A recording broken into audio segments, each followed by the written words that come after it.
첫 번째 주인공부터 볼까요? 누굴까요? 바로 이진숙 전 방통위원장입니다. 국민의힘의 대구 컷오프 후 폭풍이 상당히 거셉니다. 일단 정당 지지율부터 한번 볼까요?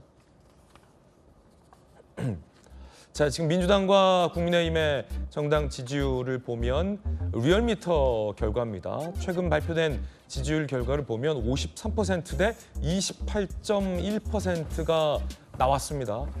이렇게 되면 지지율 격차가 상당히 벌어지고 있다라고 볼 수밖에 없을 것 같습니다. 최근 일고 있는 이 공천 잡음이 당 지지율 하락에도 영향을 미쳤다라고 전문가들은 분석하고 있습니다.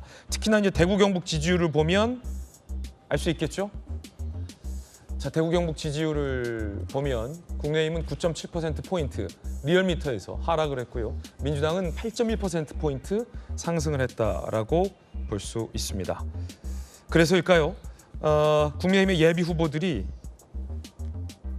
하얀색 점퍼를 입고서 선거운동을 하는 현상도 보이고 있습니다. 윤상현 의원, 영남에서도 당 후보들이 흰색 입고 있다. 빨간색 입을 수 있게 공천 똑바로 하라 라고 쓴소리를 했습니다. 국민의힘 공관위에서는 왜 이진숙 전 위원장과 주호영 의원을 컷오프했을까 궁금합니다. 민주당에서는 어떻게 보고 있을까요? 들어보시죠. 저희들 처음에 월말에는 결정을 하시지 않을까, 입장을 발표하시지 않으실까 이렇게 생각을 했는데 이번 주가 될지 30, 31이 될지는 아직 조금 봐야 될 것 같습니다. 확장력에 한계가 있다는 이야기도 있었지만 저희들은 사실 가장 부담스러운 후보가 이진숙 후보였어요. 국민의힘 자체에 대한 신뢰나 기대감이 많이 떨어졌기 때문에 남은 현역 의원이나 이런 분들이 시민들의 지지를 매우 약하게 받는 후보들이었어요.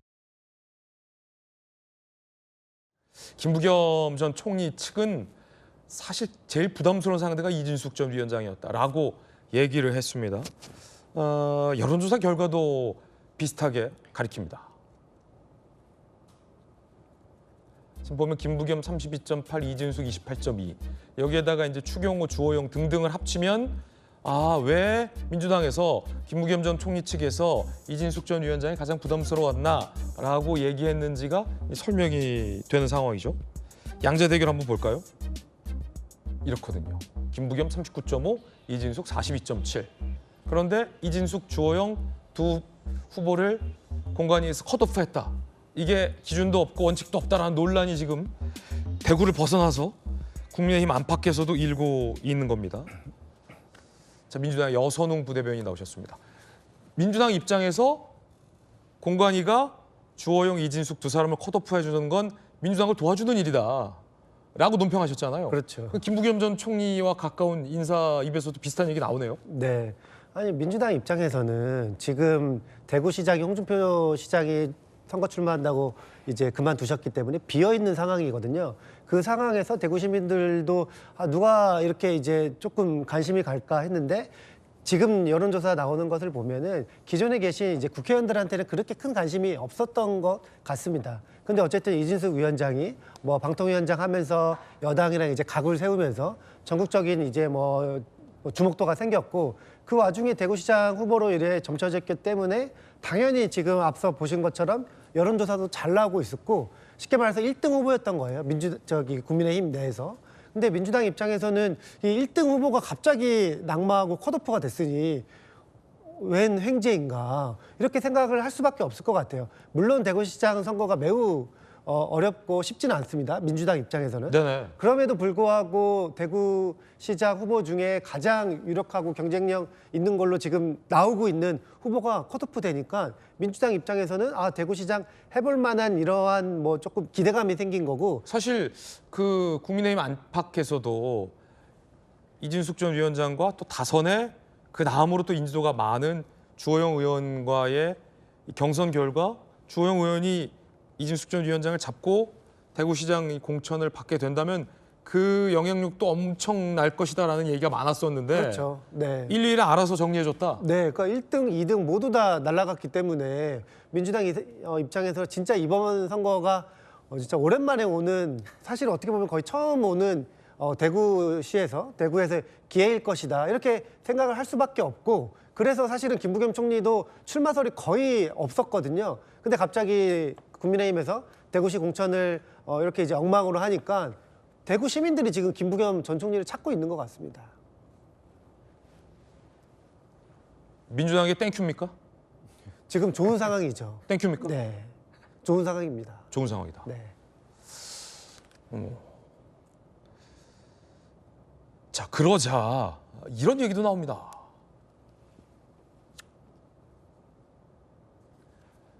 컷오프 해놓고 한 얘기들이에요. 이정현 공관위원장. 제일 잘할 수 있는 곳이 국회다. 정기국회에서 스타덤 오를 뿐이다. 그리고 이정현 공관위원장 뭐 당대표 얘기도 하지 않았습니까? 언급하지 않았습니까? 당대표감이다. 뭐 이런 비슷한 얘기 언급한 것 같은데. 나경원 의원. 내쳐서 안 된다. 국회의원 제복을 공천 줘라. 국회에 와서 전투력 보충해 달라. 이런 얘기 나옵니다. 이진수 전 위원장 본인도 제복을 요청 오면 뜻이 있어 보입니다. 들어보시죠. 저는 오늘 대구시장 예비 후보 자격을 회복하기 위해서 이 자리에 섰습니다. 공천 배제 결정을 취소해 주실 것을 정중히 그러나 강력하게 요구합니다. 공식적으로 저희 캠프에서는 저는 공천 배제 결정을 재고해달라는 재심 청구서를 제출했습니다. 저는 제가 그런 말을 하지 않았기 때문에 자신 있게 확실하게 말씀을 드릴 수 있습니다. 대구시장 말고는 단 한 번도 다른 생각을 한 적이 없습니다. 요청을 받는다면 제가 그 순간, 그 시간부터 생각을 해보겠습니다. 안영환 의원님, 이 뭡니까? 저도 이해가 안 됩니다. 예. 저는 일단 기본적으로 그 컷오프의 기준이 뭐였는지가 좀 이해가 안 돼요. 이 무슨 기준이냐? 네, 무슨 기준으로? 컷오프의 기준이 더 큰 일을 하실 분들은 뭐 국회로 나가든지 다른 데 가야 된다. 그러면은 추경호 의원이라든지 윤재옥 의원도 3선, 4선들인데 그분들은 큰 정치를 할 사람이 아니라는 이야기가 된 거 아니겠습니까? 논리적으로 그렇게 되죠. 굉장히 모욕이죠. 그런 이야기는. 그분들이 예. 항의를 해야 될 겁니다. 그럼 우리는 무시하는 거냐? 이것밖에 안 되는 거예요. 그래서 저는 어찌됐든 컷오프를 하려면은 명분과 이유를 명확히 설명할 수 있어야 되는데 정말 이 강화문 내거리 와서 이러이러한 이유 때문에 컷오프를 해야 했다라는 이야기를 설명할 수 있어야 되는데 그게 없다는 게 그게 아쉽고요. 물론 이제 앞으로 뭐 국회에 나오든지 어디에 나오든지 잘 모르겠습니다만은 그런 부분들이 명확치 않기 때문에 컷오프의 이유 명분에 대한 설명이 원활치 않기 때문에 공천 내분이 있다라고 설명이 이제 나오는 거고요. 사실 여당이 아닌 야당에서는 항상 공천 내용이 있었습니다. 네네. 여당에서는 강력한 대통령이라든지 강력한 그 지도력이랄까요, 파워가 있는 집단 또는 개인이 있기 때문에 저런 내용을 제압을 할 수가 있지만은 야당은 어느 정당에서는 항상 선거를 앞두고 있었습니다. 그런데 이제 지금 국민의힘당 내부에서는 윤석열 전 대통령과 관련된 일이 벌어지면서 약간 이념투쟁형 그런 내용으로 번지고 있거든요. 그렇군요. 그러니까 그 틀 자체가 단순한 이익 문제다 하면 그렇게 크지가 않는데 이념투쟁까지 가고 있는 겁니다. 그래서 그 갈등의 골이 더 깊어지고 있는 것 같고요. 이진숙 전 방통위원장 건에 대해서는 뭐 아마도 지금 이정현 공천심사위원장의 생각이 있는 것 같습니다. 지금 이정현 위원장이 당 지도부와 협의하에 하고 있는 건지 잘 모르겠습니다만 어느 정도 아웃라인을 만들어 놓고 저런 컷오프를 명분과는 상관이 없이 이유와는 상관이 없이 나름대로 정치적 계산을 가지고 하고 있지 않나 이런 생각은 듭니다. 상당히 비판적으로 보셨어요. 정익주 변호사님. 네네. 종합해 보면 지금 결국 컷오프 낸 사람은 주호영 의원 한 명뿐이에요. 손해본 사람은. 이진수 위원장은 돌린다는 거잖아요. 국회 와서 스타가 되라. 그러다 잘하면 당대표도 해라. 지금 그거 아닙니까? 그러면 결국은 안영환 의원님 표현을 빌자면 원칙 없는 컷오프에 피해를 본 사람은 주호영 한 명뿐인데 앞서서 이 민주당에게 땡큐라는 거 아닙니까? 둘 다 정리해주면 그 이유가 지금 석연치 않잖아요. 그 이유가 주호영을 컷오프한 이유가 다선이라? 그럼 다른 다선들은 설명이 안 되고 그래서 나오는 얘기가 지도부에게 쓴소리한 중진이라 그 어떤 뒷감정들 때문이다. 내지는 주호영 지역구에 한동훈 전 대표가 나가지 못하게 하기 위한 조치다. 뭐 이런 얘기까지 지금 나오고 있거든요. 어떻게 보십니까? 글쎄요, 저는 주호영 의원이 쓴소리에서가 아니라 주호영 의원의 지역구가 상징성이 크기 때문에 그런 거 아닌가? 역시나 지역구 때문이다. 저는 그런 생각이 들어요. 거기가 수성 아니겠습니까? 네. 거기에 만약에 한동훈 전 대표가 당선이 되면 국민의 입장에서는 대구에서도 다른 지역보다도 훨씬 더 상징성이 크다고 생각할 수 있으니까 제가 봤을 때 지금 이진숙 전 방통위원장 말씀 보면 지금까지는 대구시장 외에는 생각을 안 했다는 거예요. 네네. 그런데 앞으로는 지금부터는 생각하겠다는 이야기 아니겠습니까? 예. 그 이야기는 뭐냐면 이진숙 위원장은 꽃놀이패를 들고 있다는 거예요. 내가 대구시장이 되면 제일 좋겠지만 안 그래도 국회의원 돼도 그것도 땡큐다, 오케이다 이런 생각하는 거 아니겠습니까? 그런데 민주당 입장에서는 특히 김부겸 전 총리 입장에서는 감사할 수밖에 없는 게 지금 지지율 조금 전에 봤잖아요. 제가 보니까 지지율 다자간의 1등이 김부겸이었습니다. 예. 국민의힘 사람들이 아니에요. 그런데 그나마 양자 대결했을 때 김부겸 후보를 만약에 나온다라고 하면 김부겸 전 총리한테 열세가 아니라 우세를 보인 그 우세도요. 오차범위내 아니겠습니까? 예. 실질적으로 똑같다는 거예요. 그 사람은 이진숙밖에 없었던 것 같은데 그러면 김부겸 그 전 총리는 안 나올 이유가 전혀 없는 거죠. 지금 이진숙 빠지면 자기가 다 오차범위 밖에서 1등하는 거 아니냐 이런 생각도 하실 수 있는 것이 아닌가. 제가 봤을 때 선거는 공정해야 되지 않겠습니까? 공정이라고 하는 건 다른 게 아니라 밀실이 아니고 거래가 아니어야 하는데 지금 국민의힘 저런 모습을 보면 다른 데도 아니고 대구에서조차도 밀실 거래가 있는 것 같은 그러한 외양을 보여주고 있는데 그러면서 어떻게 선거를 치르겠다는 겁니까? 이진숙 전 방통위원장은 꽃놀이패를 들고 있는 것 같이 보이지만 그러면 그럴수록 국민의힘은 더 진흙탕에 빠져드는 것이 아닌가 심히 걱정이 됩니다. 불공정한 공천 논란이에요. 그런데 뒤에서는 이런 얘기들도 나옵니다. 고성국 씨, 경기도지사 출마해본다. 서정욱 변호사, 대선 주자급이다. 경기지사 가라. 이게 당의 공천이라는 게 이 몇몇 이 극성 유튜버의 말에 휘둘려서는 아니 되는 절차인데 지금 보면 이진숙 전 위원장 같은 경우는 앞서 고성국 씨와 함께 대구 지역을 유세하다가 이정우 공관위원장과 이 고성국 씨가 매우 친한 사람이다라는 주호영 의원의 이 삼각 편대 연대설까지 지금 제기된 상황이잖아요. 네. 이제는 뭐 경기지사 나가라 막 그러고 있는 상황인데 어떻게 보십니까? 근데 고성국 씨는 그 정치 평론가이면서 또 비즈니스를 하고 있는 분이잖아요. 경기도 출마하면은 그 컨설팅 비용이 제일 비싸다 그러더라고요. 그런 차원에서 얘기하고 있는 것 같아요. 그런데 현실성 없는 얘기죠. 그러니까 지금 대구의 그 주호영 그 컷오프하고 이진숙은 재배치. 이게 이제 제가 볼 때 핵심인 것 같고. 주호영 컷오프와 이진숙 재배치다. 네네. 그 경기도에 출마할 가능성은 전혀 없죠. 본인이 딱 선을 걷잖아요. 자기는 대구시장 아니면 그 생각해 본 적이 없다라고 갈 생각이 없는 겁니다. 그런데 이제 고성국 씨는 그 비즈니스나 그런 차원에서 그렇게 그냥 얘기를 하고 일종의 띄워주기를 하고 있는 거죠. 가능성은 없지만. 근데 저는 처음에 이제 그 국민의힘이 그 공천이 원칙과 기준이 없다. 이게 공천이 아니라 거의 사천이다라고 했는데 이거 보니까 기준이 있는 것 같아요. 어떤 기준이에요? 그러니까 당권파에 반대한다든지 그 절윤을 요구했다든지 또는 MB계는 컷오프 대상이고 반대로 이제 그 친윤이라든지 그 친박계는 다시 또 이제 그 공천 대상. 요게 기준 같아요. 이게 보면은 뭐 그 저 친박계라고 했던 저기 강원도지사 김진태, 유정복 그리고 저기 김태흠. 그거 다 뭐 단수 공천 줬잖아요. 그거 다 친박계라며요. 그리고 주호영 의원은 MB 계라며요. 그리고 또 오세훈, 박형준 시장도 다 저기 MB계라는 거 아닙니까? 계속 그 컷오프 시키려고 하다가 실패는 했지만 어쨌든 네. 그런 흐름들이 있는 거잖아요.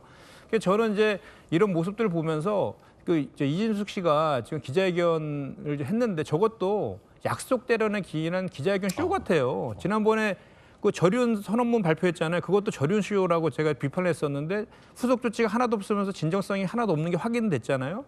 저것도 마찬가지로 저는 그 장동혁 대표가 다시 또 여기서 떠오르는데 장동혁 대표가 컷오프 하지 말라고 대구까지 내려가서 얘기했잖아요. 공정하게 경선하라고. 예. 그런데 이정현 위원장이 그냥 컷오프 시켜버렸어요. 근데 그거에 대해서 장동혁 대표가 입장 발표를 또 안 합니다. 존중해야 된다 이랬죠. 공관위 결정에. 그러니까 그 저기 대변인 통해 가지고 이제 애둘러서 그렇게 또 얘기했잖아요. 그러니까 본인은 여전히 본인의 입장은 반대한다는 겁니다. 그러니까 대변인 통해서 본인은 반대했는데 이정현이 했다 이렇게 얘기한 거잖아요. 그러니까 이의제기 지금 주호영 의원이 하겠다는 거 아닙니까 최고위에. 그럼 거기에서 장종욱 대표가 그거를 인용해 주면 됩니다. 컷오프 시킨 거를. 간단하다. 네, 근데 바로 잡을 수 있는 방법은 간단하다. 네, 근데 그렇게 하겠습니까? 딱 보면. 그래서 제가 봤을 땐 저거는 그냥 주호영 의원을 컷오프 시키기 위한 컷오프 시키고 이진숙 그 후보를 보궐선거로 재배치하려는 고도의 약속대령 같아요. 뻔히 다 보입니다. 국민들이 다 알고 계세요. 그렇기 때문에 우리 여선웅 그 우리 대변인이 말씀하신 것처럼 우리 이제 그 김부겸 전 총리님이 이제 저는 거의 100% 이제 출마하실 거라고 생각하는데 그런 구도 아래서 저런 이제 그 동안에 MB와 저기 그 윤석열과 절연하지 못하고 구구 강성의 모습으로 가서 대구 시민들이 이러다 보수 괴멸된 거 아니냐 이런 비판을 상당히 높게 하고 있는데 저렇게 공천까지 저렇게 막장 공천을 하게 되면 그거에 대한 거의 혹독한 심판은 분명히 피할 수 없지 않을까 이렇게 생각을 합니다. 그 가운데 친한계에서 주한 연대설에 힘을 싣고 있습니다. 주호영, 한동훈 연대해라. 박정하 의원, 돌직구 출신이죠. 지금 우리 당에 대한 진단과 처방이 같다면 주호영 부의장이 좋은 선택을 하실 것. 무소속으로 대구시장 출마하라는 거죠. 주호영의 선택에 따라 모든 가능성을 검토할 듯. 정성국 의원도 같은 얘기. 한동훈, TK 상징성 큰 주호영과 뜻을 모은다면 대구 시민들이 판단할 수 있다라고 했습니다. 주호영 의원은 뭐라고 얘기할까요?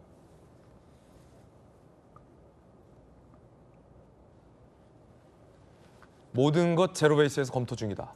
무소속 결심하면 저절로 한 전 대표와 연대한다. 지금 주한 연대설에 호응하고 있어요. 주호영 의원 나름. 채널A와 바로잡히지 않으면 무소속 출마도 결심할 수 있다라는 얘기했거든요. 좀 생각해보면 정혁진 변호사님, 주호영 의원이 6선이에요. 64, 24. 2년 뺀 22년을 지금 국회의원을 하셨고 대구에서 유권자들에게 선택을 받고 국회 부의장까지 하셨잖아요. 여기서 뭘 더 할 수 있겠어요? 대통령밖에 없잖아요. 근데 대구시장을 뜻을 지금 품었다가 석연치 않은 이유로 컷오프되고 있는데 여기서 만약에 이제 주저앉느냐, 그죠? 주호영 의원에게 남은 건 아니면 남은 국회의원 2년 임기, 남은 배지 떼고서라도 무소속으로 대구시장 도전해서 본인의 뜻을 세우느냐. 두 가지 선택 아닙니까? 어떻게 할까요? 제 생각에는 쉽지 않을 것 같기는 해요. 하지만은 주호영 의원이 어떤 생각을 갖느냐에 따라서 가능성이 없지는 않겠다. 조금 전에 앵커가 말씀하셨지만은 주호영 의원이 6선인데 언제부터 6선이냐면요. 17대 국회부터 내리 6번 스트레이트로 6선입니다. 지금 주호영 의원이요. 60대 중반이에요. 그러면은 40대 초반부터 국회의원 시작해가지고 이제 60대 중반이 딱 됐는데 그런데 제가 어떤 생각이 드냐면 지금 같은 포지션이라고 하면 특히 만약에 장동혁 체제가 계속 이어진다라고 하면 내후년 총선 때 공천 받을 수 있겠습니까? 제가 봤을 때는 쉽지 않을 것 같다는 생각이 들거든요.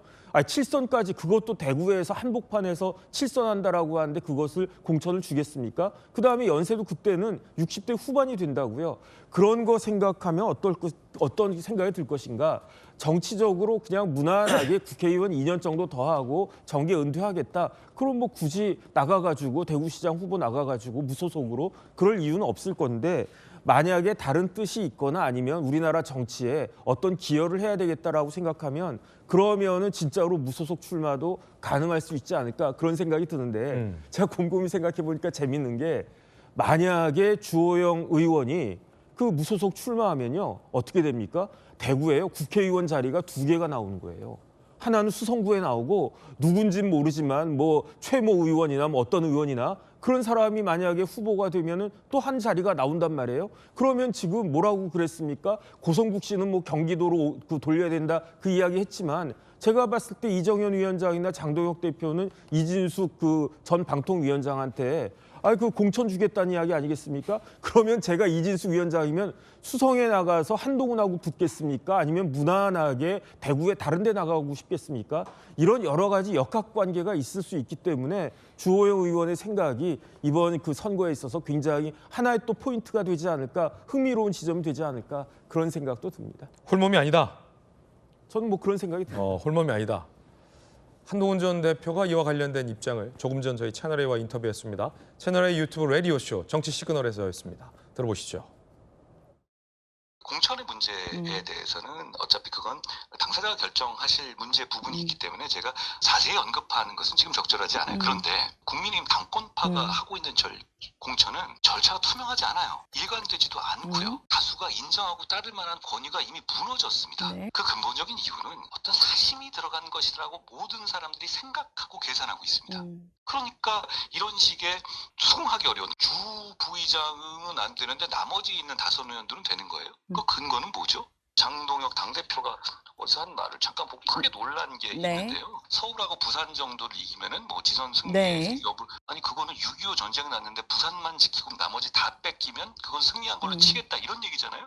어떻게 선거를 뭐 아직 하지도 않고 공천도 안 된 상황에서 두 개만 지키면 나는 이긴 걸로 치겠어라는 말이 나오나요? 이 당권파란 사람들은 나라 생각을 하는 건지 그럼 보수를 생각하는 건지 당을 생각하는 건지 전적으로 저건 자기들 개인을 위해서 저러는 거잖아요. 장동혁 대표가 지도부를 강하게 비판했습니다. 왜 주호영 부의장을 기준도 없이 떨어뜨리냐라는 겁니다. 주한 연대설이 솔솔 나오고 있습니다. 안영환 의원님은 어떻게 보십니까? 아직 뭐 어떻게 된다 단언할 수는 없는 상황으로 보이는데 안 의원님의 생각이 궁금합니다. 잘 모르겠다는 게 먼저. 잘 맞아요. 아무도 몰라요. 정치는 뭐 생물이다. 뭐 DJ 김대중 대통령이 말씀하셨죠. 명언이죠. 네. 그런데 주호영 의원 입장에서 본다면은 무소속으로 나가더라도 대구시장이 쉽지가 않습니다. 쉽지 않은 도전이죠. 사실 지난번에 당에서 공천이 배제됐을 때, 컷오프 됐을 때 지역구를 옆 지역구로 수성갑이었습니다. 수성을로 옮겨서 무소속으로 당선된 저력이 있습니다. 그래서 무소속 저력은 있지만은 또 대구시장은 좀 별개거든요, 지금. 그리고 무소속으로 나올 경우에는 만약에 김부겸 전 총리가 나온다고 한다면은 어부지리 김부겸 전 총리만 덕을 볼 수밖에 없는 그런 구조가 되는 것이죠. 그렇기 때문에 무소속으로 나오긴 아마 명분도 실리도 아마 쉽지가 않을 것 같습니다. 쉽지 않은 선택일 거다. 네.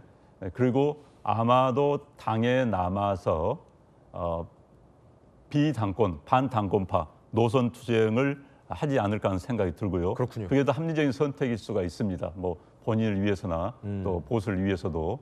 그래서 지금 당권파의 그 공천 과정에서 사실 공천 과정을 한번 거치면은 이제 피아가 구분이 되는 겁니다.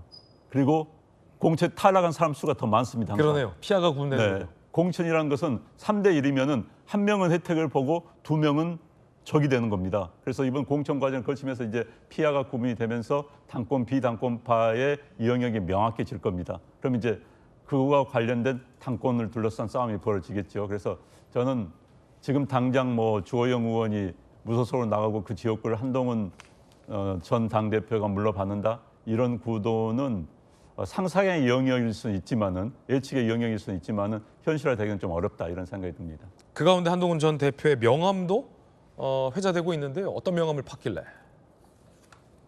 여선웅 대변인 명함이 이렇게 돼 있다. 흰색에 이름만 있다. 라는 거예요. 보도가 나왔는데 결국은 아무것도 안 남고 이름만 남았다, 석자만 남았다라는 걸 강조한다는 건데 뭐 무소속 출마와도 관련이 있겠죠.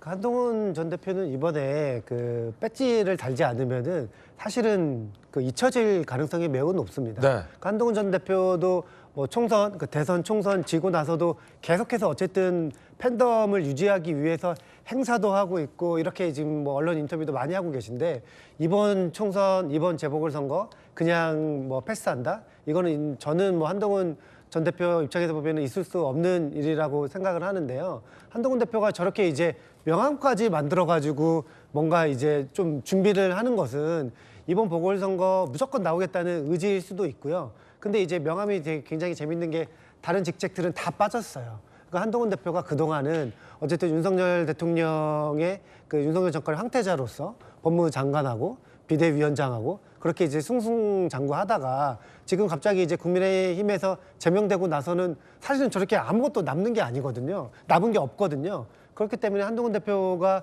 이번 선거에서 진짜 뭘 할 수 있을지 아까 우리가 앞서서 이야기한 대로 주호영 의원과 이른바 그 대구에서 무소속 연대 이것도 가능한 일일까? 저는 약간 좀 굉장히 이제 조금 뭐 회의적으로 보는데 네. 왜냐하면은 일단은 주호영 의원이 배지를 던지고 대구시장으로 나갈 가능성이 매우 낮습니다. 그리고 이게요 그냥 뭐 정치적인 명분과 뭐 그런 것도 뭐 물론 중요하겠지만 돈이 많이 들어요. 그러니까 정당에서 정당 후보로 나가면은 정당에서 보조금을 많이 주기 때문에 돈이 개인 돈이 나갈 게 크게 없지만 그 굉장히 좀 중요하고 현실적 문제예요. 네, 무소속으로 나가게 되면은 돈이 엄청나게 많이 들고 주호영 의원이 그동안에 국회의원 선거를 했는데요.